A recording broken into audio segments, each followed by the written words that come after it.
Greetings, ladies. Welcome to Domestic Chores with me, Sheena Douglas. Today, ironing. Hurrah! Tomorrow, let's hoover. Yes. Not lightly. Right, I love you. I'm at an ironing board. What? Come on. Right, this just shows how deep is my love I'm singing, because this doesn't happen easily, everyone. But here I am. This is the easiest way to do it. A little snippet of a video just to show you the freezer paper that I've been using, how I'm ironing it, and then we're going to play with the Facebook Live, actually inking it and doing the stampy crafty bit. But this is the preliminary bit. First thing, you want an iron. This is a baby cute little dinky iron. It's a Duronic, if anybody's wondering. Duronic. And I think it's a really cool one, this one. We like this one. Well, it's a hot one at the moment. It is hot right now, so I'm being careful. I've got it up full. It's a dry iron, that's important. First ones I did with a huge domestic iron. Figured out how to switch it on, so I thought I'd go for it. But hot, dry, no steam. Next thing, purchase some freezer paper.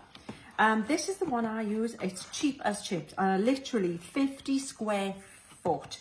I think I paid $6.99 on Amazon on for it. Apparently, it's readily available if you're across the pond. Freezer paper will mean something to you.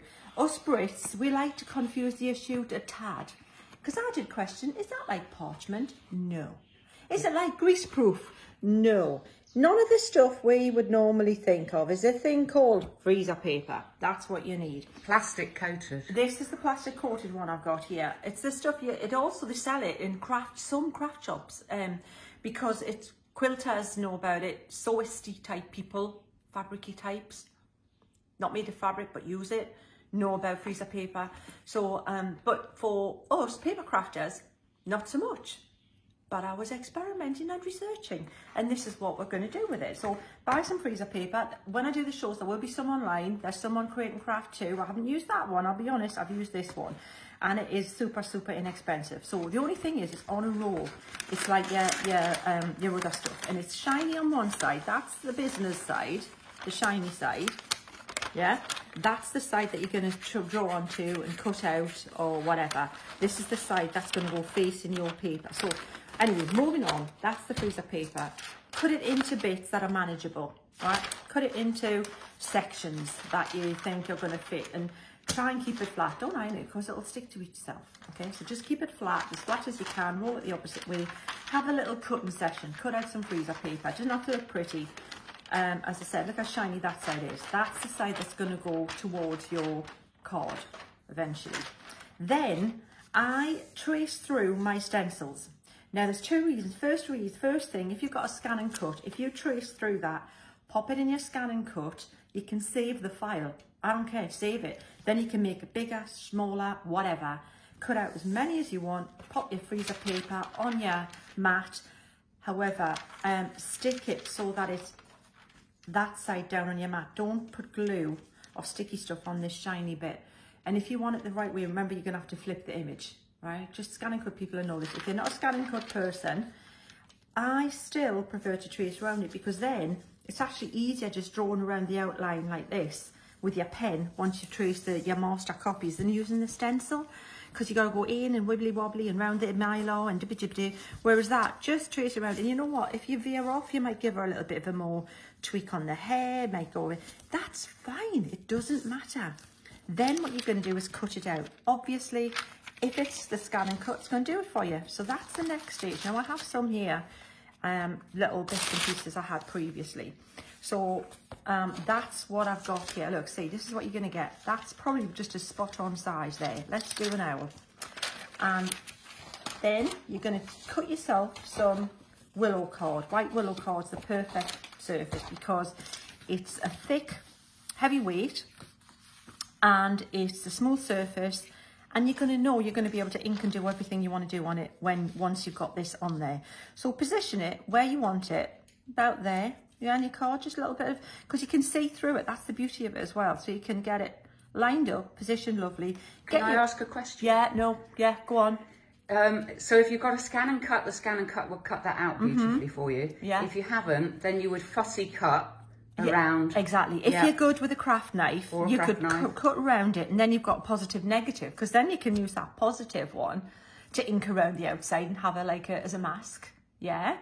Or with me, I'm not. I would get my scissors in the middle, cut a little thing out of it and then cut round it because I'm not great. I've got those little teeny snippy scissors because I'm not great like that. But now what we're going to do, now here's the thing. I can't tell you how long to iron this because all irons are different.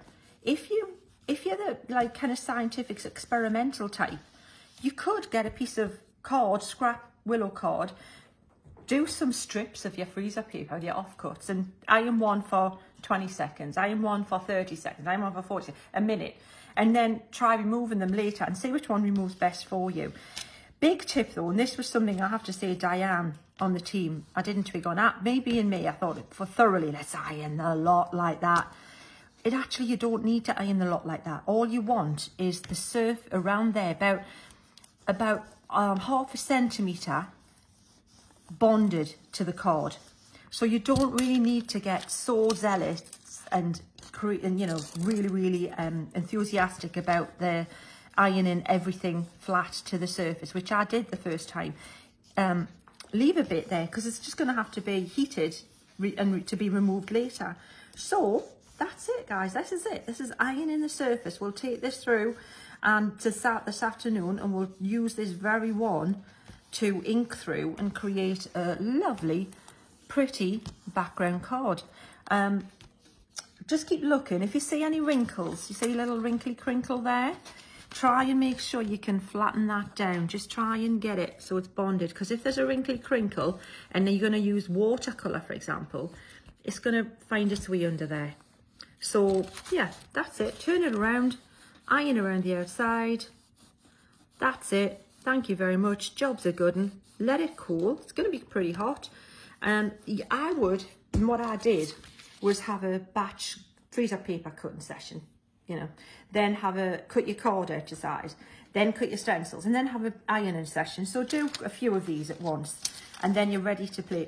See now there, I'm not happy with that. Look, that needs to be bonded. Now this is where I said about an iron being different to the one you've used. Try that out. If it's coming away really easily, give it a bit more time in one spot. This is where maybe, you know, a bit of trial and error and a little bit of, you know, maybe noting how long you've done it for the different pieces of strips of freezer paper. It sounds a bit sad and a bit like school and, you know, science, but if it makes things easier in the future and you know, all right, yeah, that's the optimum time, it'll give you a bit more, it'll make it easier in future. But that's it. It's not an exact science, but it is absolutely exact in the fact you do need a smooth surface. Card's easier. You can use watercolour, but it's smooth easier. And you absolutely need freezer paper. And just to reinforce, that's shiny side down. Shiny side down. Right, then this is going to be recorded and put out there. It's not a live one. It's going to be there for you. And then we'll upload it to YouTube as well. I say we. It's Maria. And then we'll do the Facebook Live. I'll see you later. Should we go back to the studio now? Yeah, let's do it.